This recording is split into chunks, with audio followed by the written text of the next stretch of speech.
দর্শক যুক্ত হচ্ছে এভারকেয়ার হাসপাতালের সামনে থেকে বিশেষ প্রতিনিধি আহমেদ সরোয়ারের সঙ্গে। সরোয়ার, হাদির ব্যাপারে মেডিকেল বোর্ড যে ব্রিফ করেছে সে বিষয়ে বিস্তারিত জানাবেন। ইনকিলাব মঞ্চের আহ্বায়ক শরীফ ওসমান হাদির বিষয়ে বেলা 1টার দিকে তার মেডিকেল বোর্ডের সদস্য, যিনি একজন এনসিপির যে ডাক্তারদের সংগঠন আছে সেটিরও সদস্য ডাক্তার আহাদ, তিনি এসে আমাদের সাথে কথা বলেছেন। তিনি জানিয়েছেন যে আসলে আজকে সকালে একটি সিটি স্ক্যান করা হয়েছে।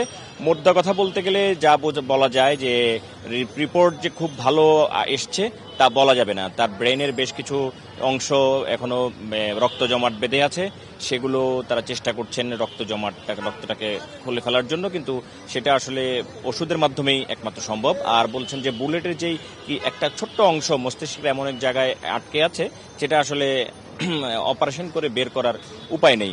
তারা মোটামুটি যা বলছেন যে যেটা হচ্ছে যে দেশবাসীর দোয়া এবং আল্লাহর রহমতই তাকে এখন ফিরিয়ে আনার একমাত্র উপায়। ডাক্তাররা তাদের সর্বোচ্চ চেষ্টা করে যাচ্ছেন।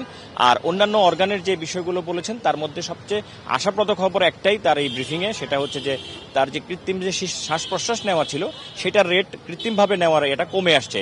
হাদি এখন আগের চেয়ে নিজেই ভালো শ্বাস নিতে পারছে।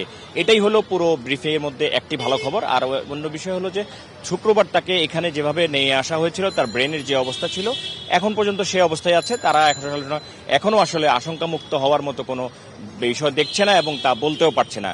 তারা দেশবাসীর কাছে দোয়া চেয়েছে এবং ডাক্তাররা বলেছেন যে দেশবাসীর দোয়া এবং আল্লাহর রহমতই হাদিকে আবার সবার মাঝে ফিরিয়ে আনতে পারে। তাদের চেষ্টা তারা অব্যাহত রেখেছে। সরোয়ার, ধন্যবাদ আপনাকে। দর্শক, এভারকেয়ার হাসপাতালের সামনে থেকে যুক্ত হয়েছিলেন আহমেদ সরোয়ার।